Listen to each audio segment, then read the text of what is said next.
Hello दोस्तों, I hope आप सब अच्छे होंगे। साथियों, हम लोग उत्तर प्रदेश आर ओ 2023 के लिए प्रैक्टिस सेट सॉल्व कर रहे हैं और इस वीडियो में हम लोग सामान्य अध्ययन पेपर फर्स्ट के महत्वपूर्ण प्रश्नों को सॉल्व करेंगे जो आपके एग्जाम के पॉइंट ऑफ व्यू से बहुत ही महत्वपूर्ण है। तो यदि आप लोग चैनल पर नए हैं तो सब्सक्राइब कर लीजिए और बेल आइकन को प्रेस कर लीजिए जिससे वीडियो के महत्वपूर्ण नोटिफिकेशन आप लोगों को मिलते रहें। और वीडियो अगर अच्छा लगे तो लाइक करना बिल्कुल ही ना भूलें। अपने दोस्तों साथियों के साथ ज़रूर शेयर करें। वीडियो से रिलेटेड कोई भी कन्फ्यूजन हो, कोई फीडबैक हो, कमेंट बॉक्स में दे सकते हैं। चलिए इसी के साथ वीडियो की शुरुआत करते हैं। और साथियों, जो सेकेंड पेपर हिंदी के वीडियो अपलोड किए जा रहे हैं उसे भी आप लोग प्रॉपर देखते रहिए, क्योंकि बिना हिंदी के जो है सिलेक्शन संभव नहीं है। और उसमें टारगेट बना करके चला जा रहा है कि 55+50+ आप लोगों के हिंदी के क्वेश्चंस जो हैं वो सही हो। तो जो दूसरा चैनल है उस पर हिंदी के प्रैक्टिस सेट और previous year question paper solve कराया जा रहा है, उसे आप लोग ज़रूर किया करें। चलिए इसी के साथ वीडियो की शुरुआत करते हैं। क्वेश्चन नंबर फर्स्ट देखिए, निम्नलिखित में से किसने बादशाह शाहजहां को सुप्रसिद्ध कोहिनूर हीरा भेंट किया था? औरंगजेब ने, दारा सिकोह ने, मीर जुमला ने या फिर अबुल हसन कुतुब शाह ने? इसका जो सही आंसर वो हो जाएगा ऑप्शन सी, मीर जुमला द्वारा बादशाह शाहजहां को प्रसिद्ध हीरा कोहिनूर भेंट किया गया था।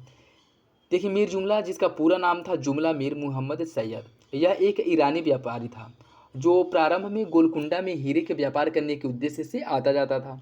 और इसकी समृद्धि और ऐश्वर्य को गोलकुंडा का सुल्तान पसंद नहीं करते थे। इस कारण बाद में जो मीर जुमला है, इसने मुगल बादशाह शाहजहां की शरण ले ली और उन्हें अपनी तरफ आकर्षित करने के लिए अपना मतलब उनके प्रति जो है, जो उनको इम्पोर्टेंस दें, इसलिए इसने कोहिनूर हीरा, जो शाहजहां थे, उन्हें प्रसिद्ध कोहिनूर हीरा भेंट किया था जिससे बादशाह को अपने पक्ष में कर पाए।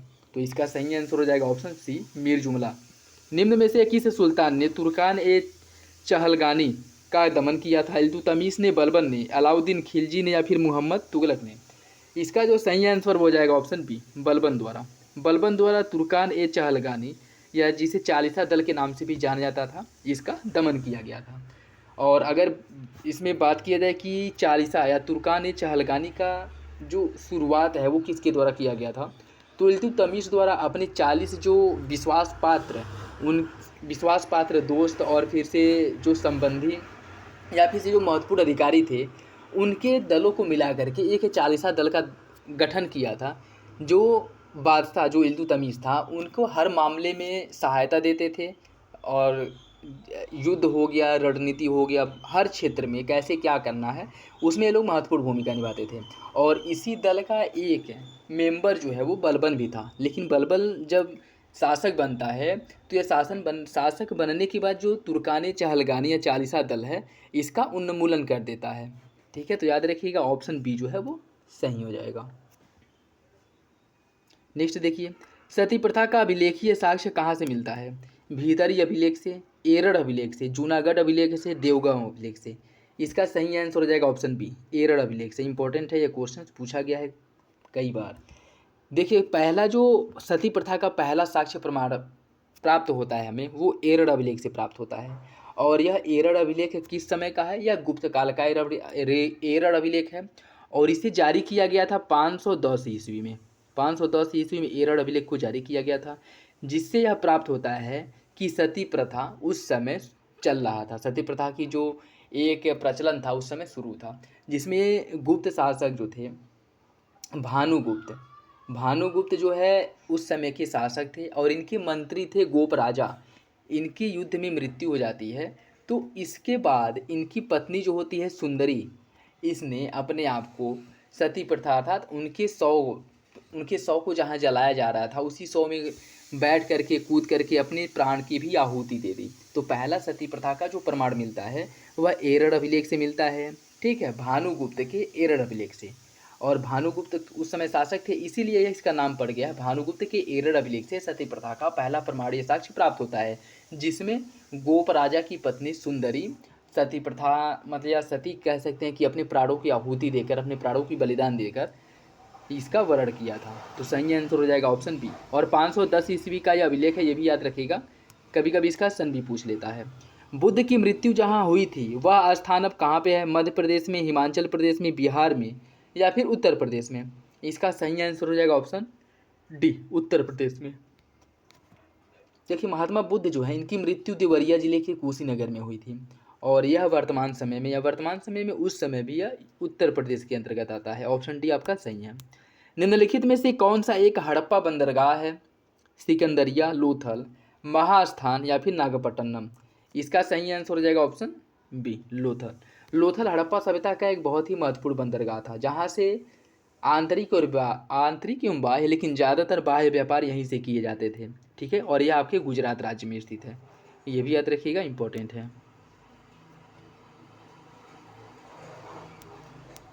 निम्नलिखित कथनों पर विचार कीजिए। गवर्नमेंट ऑफ इंडिया एक्ट 1935 में प्रांतीय स्वशासन का उपबंध किया गया था। एक संघीय न्यायालय फेडरल कोर्ट की स्थापना का प्रबंध किया गया था। केंद्र में अखिल भारतीय संघ का उपबंध किया गया था। आपको बताना है कौन सा विकल्प सही है, 1 और 2, 2 और 3, 1 और 3 या फिर तीनों। इसका जो सही आंसर वो हो जाएगा ऑप्शन डी, तीनों विकल्प भारत शासन अधिनियम 1935 के बारे में सही है। मैं एक समाजवादी और गणतंत्रवादी हूँ और मुझे राजाओं और राजकुमारों में विश्वास नहीं है। यह कथन या वक्तव्य किसका है? नरेंद्र देव का, अच्युत पटवर्धन, जयप्रकाश नारायण या फिर जवाहरलाल नेहरू? इसका सही आंसर हो जाएगा ऑप्शन डी, यह कथन जवाहरलाल नेहरू का है। इन्हीं के द्वारा कहा गया था कि मैं एक समाजवादी और गणतंत्रवादी हूँ और मुझे राजाओं और राजकुमारों में कोई विश्वास नहीं है। ऑप्शन डी जो है वो सही है। नेक्स्ट देखिए, Lord Curzon my experiment with truth के लेखक कौन है? जवाहरलाल नेहरू, इंदिरा गांधी, नरसिम्हा राव या फिर महात्मा गांधी? इसका जो सही आंसर है वो हो जाएगा option D, Mahatma Gandhi. My experiment with truth के लेखक महात्मा गांधी है। सत्य के साथ मेरे प्रयोग, और अगर इसकी हम बात करें तो महात्मा गांधी द्वारा लिखी गई उनकी जो आत्मकथा है हिंद स्वराज, यंग इंडिया, नवजीवन आदि महात्मा गांधी की अन्य जो कृतियाँ हैं, समाचार पत्र हैं। प्रथम प्रधानमंत्री जवाहरलाल नेहरू की रचनाओं की अगर हम बात करें तो डिस्कवरी ऑफ इंडिया और ग्लिम्पसेज ऑफ वर्ल्ड हिस्ट्री, इन दोनों बुक की रचना जवाहरलाल नेहरू द्वारा की गई थी, चाहे वो डिस्कवरी ऑफ इंडिया हो या फिर ग्लिम्पसेज ऑफ वर्ल्ड हिस्ट्री हो। तो याद रखिएगा अगर बुक पूछ ले, और पूछता रहता भी है। नेक्स्ट देखिए, लॉर्ड कर्जन के समय उग्रवाद के पनपने का मुख्य कारण क्या था? तिब्बत का अभियान, बंगाल का विभाजन, प्राचीन स्मारकों के परिरक्षण का अधिनियम, विक्टोरिया हॉल का निर्माण? इसका सही आंसर क्या होगा? इसका सही आंसर हो जाएगा ऑप्शन बी, बंगाल विभाजन जो 1905 में किया गया था। उसके बाद व्यापक जनाक्रोश का सामना करना पड़ा था, और इसी के परिणाम स्वरूप जो है आपका जो स्वदेशी आंदोलन है वो भी चलाया गया था। नील क्रांति का नेतृत्व निम्नलिखित में से किसके द्वारा किया गया था? बुद्ध भगत झिंदारी मानकी द्वारा, दीनबंधु मित्र एवं मधुसूदन दत्त द्वारा, बिरसा मुंडा एवं गया मुंडा द्वारा, दिगंबर विश्वास एवं विष्णु विश्वास द्वारा? इसका सही आंसर क्या होगा? इसका जो सही आंसर है वो हो जाएगा ऑप्शन डी, नील क्रांति का जो नेतृत्व है वह दिगंबर विश्वास और विष्णु विश्वास नामक दो जो भाई थे उनके द्वारा यह किया गया था। और यह हुआ कब था? 1859 ईस्वी बंगाल वाले क्षेत्र जो है वहाँ पे हुआ था, जिसमें जो है नील की खेती करने के लिए किसानों को बाध्य किया जाता था। ठीक है, और अगर अन्य जो आंदोलन है महत्वपूर्ण आंदोलन उसे एक बार देख लीजिए, जैसे मोपला किसान आंदोलन जो अली मुस्लियार, कन्नातू और कुछ मोहम्मद हाजी, सिंथी कोया, ये सभी जो है इसके नेतृत्व करता थे। और यह कब हुआ था? 1921 ईस्वी में हुआ था, मालाबार केरल वाले क्षेत्र में। फड़के विद्रोह, इसके जो नेता थे वो बस बलवंत वासुदेव फड़के थे, और यह हुआ था 1879 ईस्वी महाराष्ट्र में। बिजौलिया आंदोलन, इसके नेता साधु सीताराम दास और विजय सिंह पाठक थे, और यह कब किया गया था? 1913 में, और यह कुछ वर्षों के अंतराल पर 1941 ईस्वी तक यह जारी रहा था। और इसका जो क्षेत्र है वो बिजौलिया है, और यह कहाँ पे है? यह आपके राजस्थान में है। चंपारण, इसका नेतृत्व महात्मा गांधी द्वारा किया गया था, 1917 बिहार में हुआ था। खेड़ा सत्याग्रह महात्मा गांधी द्वारा इसका भी नेतृत्व किया गया था, और यह 1918 गुजरात में हुआ था। एका आंदोलन, इसके जो नेतृत्व करता थे वो मदारी पासी और सहदेव थे। यह 1921-22 में हुआ था, और यह कहाँ पे हुआ था? आपके उत्तर प्रदेश में हुआ था। तो ये कुछ महत्वपूर्ण आंदोलन है, ये भी याद रखिएगा, अगर क्वेश्चंस बन जाए तो छूटना नहीं है। नेक्स्ट देखिए, यूरोप का प्रमुख मत्स्य क्षेत्र डागर बैंक कहाँ स्थित है? बाल्टिक सागर में, इंग्लिश चैनल में, उत्तरी सागर में या फिर नॉर्वेजियन सागर में? इसका सही आंसर क्या है? इसका जो सही आंसर है वो हो जाएगा ऑप्शन सी, उत्तरी सागर में। देखिए उत्तर पश्चिमी अटलांटिक महासागर में ग्राड बैंक स्थित है और इस महासागर में उत्तरी पश्चिमी अटलांटिक सेंट पियर बैंक है, वैक्चरी बैंक है, बाउट्स बैंक है। उत्तर पूर्वी अटलांटिक महासागर में डागर बैंक है। और ये सभी क्या है, ये सभी मत्स्य पालन के बहुत ही महत्वपूर्ण क्षेत्र होते हैं। और ऐसा क्यों होता है, क्योंकि यहाँ पे जो है गर्म जलधाराएँ और ठंडी जलधाराएँ आपस में मिलती है, जिससे यहाँ पे घना कोहरा छाया रहता है। और जहाँ पे ठंडी जलधाराएँ और गर्म जलधाराएँ मिलती हैं, वहाँ पे प्लैंकटन का निर्माण होता है। प्लैंकटन जो है उनका उत्पादन होता है। और प्लैंकटन क्या है, प्लैंकटन एक प्रकार का जो पौधा होता है जो मछलियों का बहुत ही महत्वपूर्ण, बहुत ही प्रिय भोजन होता है। इसलिए जहाँ पे यह पौधे पाए जाते हैं, जहाँ पे प्लैंकटन का विकास होता है, यहाँ पे या फिर जहाँ ठंडी और गर्म जलधाराएँ मिलती हैं, वहाँ मछली उत्पादन के बहुत ही महत्वपूर्ण क्षेत्रों का विकास होता है। ठीक है, नेक्स्ट देखिए, निम्नलिखित देशों के समूहों में से कौन से एक समूह को बेनिक्स देश कहा जाता है? Belgium, Denmark, Netherland. Belgium, Netherland, Luxembourg, Denmark, Sweden, Finland. आपको बताना है इसका सही आंसर क्या होगा। इसका जो सही आंसर साथी वो हो जाएगा ऑप्शन बी, बेल्जियम, नीदरलैंड और लग्जमबर्ग। इन तीनों देशों को संयुक्त रूप से बेनिलेक्स देश कहा जाता है, बेनिलेक्स कंट्री कहा जाता है, बेनिलेक्स। और इसकी अगर स्थापना की बात करें 1958 ईस्वी में इसकी स्थापना की गई थी। 1958 ईस्वी में इसकी स्थापना की गई थी। इसका मुख्यालय जो है वो ब्रिसेल्स बेल्जियम में है और इनकी सदस्यों की संख्या 3 है, जिसमें बेल्जियम, नीदरलैंड और लग्जमबर्ग है। जिसका उद्देश्य क्या है, व्यापारिक सहयोग को बढ़ावा देना। इन तीनों देशों के मध्य व्यापारिक सहयोग को, जो टैक्स फ्री या कह सकते हैं कि जो आपका टैक्स मुक्त व्यापार होता है, ठीक है, उन सब को समाप्त करके तीनों देशों के मध्य में व्यापार वाणिज्य को बढ़ावा देना। नेक्स्ट देखिए, निम्नलिखित में से कौन सी चट्टान प्रणाली भारत में नवीनतम है? विंध्यान, कुडप्पा, धारवाड़ या फिर गोंडवाना। इसका सही आंसर क्या होगा? इसका जो सही आंसर हो जाएगा ऑप्शन डी, गोंडवाना क्रम की चट्टान इन सभी चट्टानों में नवीनतम है। ठीक है, तो आपका सही आंसर हो जाएगा ऑप्शन डी। और अगर इसकी हम बात करें तो सबसे पहले देखिए, अगर चट्टानों के क्रम की हम बात करें, अगर लिखना चाहे तो लिख सकते हैं। सबसे पहले आता है आर्कियन, फिर धारवाड़ आएगा, फिर कुडप्पा, विंध्यन, गोंडवाना, फिर दक्कन ट्रैप आएगा, फिर टर्सियरी, उसके बाद क्वाटरनरी। टर्सियरी मतलब तृतीयक युग होता है, क्वाटरनरी मतलब चतुर्थक युग होता है। ठीक है, तो सबसे पहले याद रखिएगा Archaean, Dharwad, Cuddapah, Vindhyan, Gondwana, Deccan trap, Tertiary, Quaternary. और इन सभी चट्टानों में गोंडवाना जो है, इन चट्टानों में वह सबसे नवीनतम है। जो मुख्य रूप से भारत के 98% कोयला के जो भंडार है वो गोंडवाना क्रम की चट्टानों में ही पाए जाते हैं। माउंट आबू निर्मित है ग्रेनाइट पत्थर से, चार्नोकाइट से, नीस से या फिर बलुआ पत्थर से। इसका सही आंसर हो जाएगा ऑप्शन सी, नीस से। माउंट आबू पर्वत का जो निर्माण है वह नीस पर्वत से हुआ है। और ये भी अगर पूछ ले माउंट आबू कहाँ पे स्थित है, माउंट आबू की अगर हम बात करें तो ये अरावली पर्वत पर स्थित है माउंट आबू। और इसका निर्माण जो है प्री कैम्ब्रियन की क्वाटरनरी, नीस और सिस्ट जैसी जो पत्थरें हैं उनसे हुआ है। और इसकी अगर सर्वोच्च चोटी, माउंट आबू की जो सर्वोच्च चोटी है वो गुरु शिखर पर्वत है। नेक्स्ट देखिए, 2011 की जनगणना की अंतिम आंकड़ों के आधार पर उत्तर प्रदेश के निम्नलिखित में से किस जिले में साक्षरता दर उच्चतम है? गौतम बुद्ध नगर में, गाजियाबाद में, कानपुर नगर या फिर लखनऊ। इसका सही आंसर हो जाएगा ऑप्शन ए, गौतम बुद्ध नगर में। नेक्स्ट देखिए, भुगतान असंतुलन को दूर करने के लिए किया जाने वाला उपाय क्या है? राष्ट्रीय आय में वृद्धि, राष्ट्रीय आय में कमी, राष्ट्रीय पूर्ति में वृद्धि या सरकारी आय में वृद्धि। इसका सही आंसर क्या है? इसका जो सही आंसर वो हो जाएगा ऑप्शन ए, राष्ट्रीय आय में वृद्धि। देखिए, भुगतान असंतुलन को दूर करने के लिए राष्ट्रीय आय में वृद्धि किया जाना आवश्यक है। और भुगतान असंतुलन से देश का जो आयात निर्यात है यह दोनों प्रभावित होता है। इसका सही आंसर जो है वो हो जाएगा ऑप्शन ए, राष्ट्रीय आय में वृद्धि करना चाहिए। भारत में गरीबी रेखा को मापने के लिए सामयिक नमूना सर्वेक्षण कौन करता है? नीति आयोग, CSO, NSSO या फिर सामाजिक न्याय मंत्रालय। किसके द्वारा किया जाता है? यह किया जाता है NSSO द्वारा, NSSO द्वारा। कृषि लागत और मूल्य आयोग, CACP, निम्नलिखित में से इसके कौन से उद्देश्य हैं CACP के, यह आपको बताना है। कृषि मूल्यों का स्थिरीकरण करना, कृषकों के लिए सार्थक वास्तविक आय स्तरों पर सुनिश्चित करना, कृषकों के लिए सार्थक वास्तविक आय स्तरों पर सुनिश्चित, लोक वितरण पद्धति के माध्यम से उपभोक्ताओं को आवश्यक कृषि पण्य उचित दरों पर उपलब्ध करवाकर उन्हें के हितों की रक्षा करना, या फिर कृषकों के लिए अधिकतम मूल्य का सुनिश्चित करना। इसका सही आंसर क्या होगा? 1 2 3, 1 2 4, 1 3 4 या फिर 2 3 4। इसका जो सही आंसर साथियों वो हो जाएगा ऑप्शन ए, 1 2 3। निम्न कथनों पर विचार कीजिए। क्षेत्रीय ग्रामीण बैंक योजना, नाबार्ड, भारतीय स्टेट बैंक।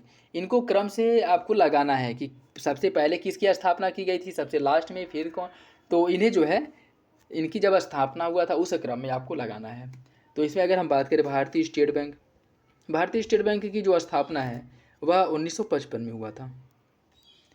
उसके बाद आपका अग्रणी बैंक योजना, जिसे लीड बैंक कहा जाता है, लीड बैंक योजना की शुरुआत की गई थी 1969 में। 1969 में लीड बैंक या फिर अग्रणी बैंक योजना की शुरुआत की गई थी। क्षेत्रीय ग्रामीण बैंकों की स्थापना की गई थी 1975 में। आरआरबीज की जो स्थापना है वो 1975 में, और नाबार्ड की स्थापना की गई थी 1982 में। तो सबसे पहले एसबीआई की स्थापना की गई थी, फिर आपका अग्रणी बैंक लीड बैंक योजना, फिर क्षेत्रीय ग्रामीण बैंक आरआरबीज, उसके बाद नाबार्ड। इसका जो सही आंसर वो हो जाएगा ऑप्शन बी, 4 2 1 3। सतत आर्थिक विकास से अभिप्राय है वर्तमान पीढ़ी के विकास के साथ साथ भविष्य का आर्थिक विकास करना। वर्तमान पीढ़ी का केवल आर्थिक विकास करना, औद्योगिक विकास करना या फिर कृषि विकास करना। इसका सही आंसर हो जाएगा ऑप्शन ए, सतत विकास या सस्टेनेबल डेवलपमेंट का मतलब यही होता है, इसका टारगेट यही होता है कि वर्तमान आवश्यकताओं की पूर्ति करने के साथ साथ भविष्य के लिए भी इन्हें संरक्षित रखा जा सके।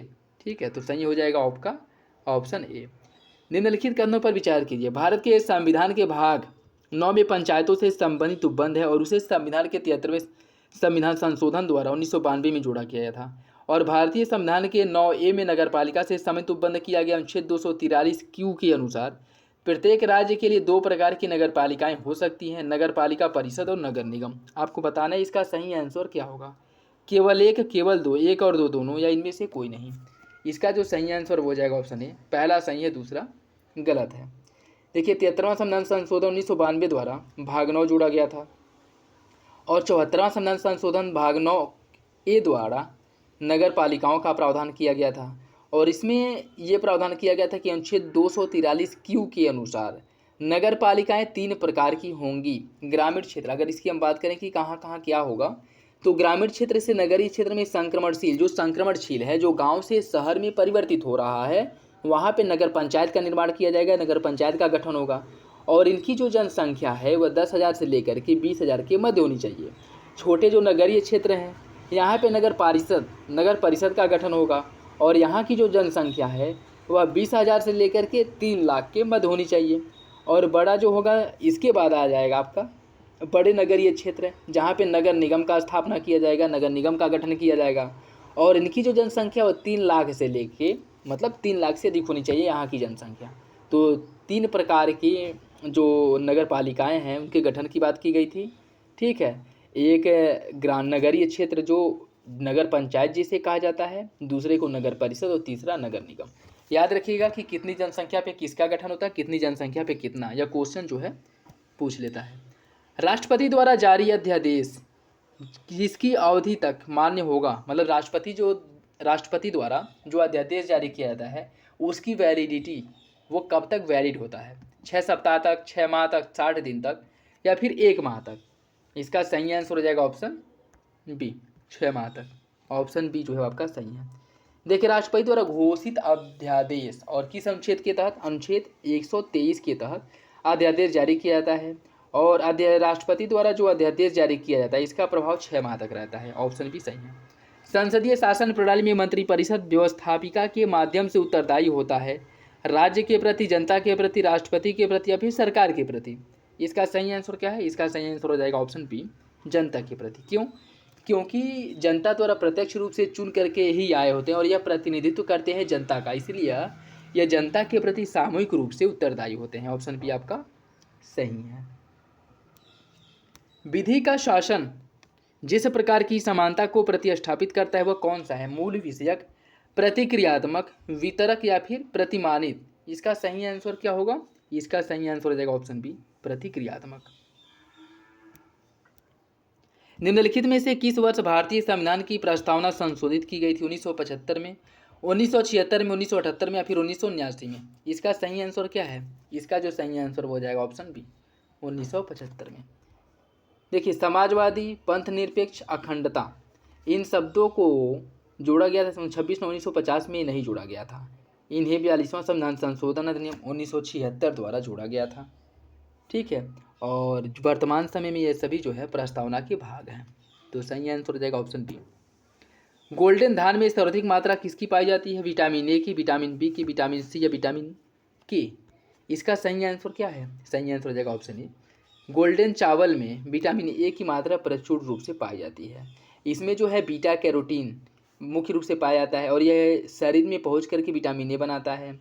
और इस धान का जो विकास है वह ज्यूरिक के स्विस इंस्टीट्यूट ऑफ टेक्नोलॉजी के प्रोफेसर द्वारा किया गया था। ठीक है, इंपॉर्टेंट है, याद रखिएगा। नेक्स्ट देखिए, निम्नलिखित में से हमारे शरीर का सबसे दृढ़ भाग क्या है? अस्थि, डेंटिन, दंतवलय या सीमेंटम? इसका सही आंसर हो जाएगा ऑप्शन बी, दंतवलय।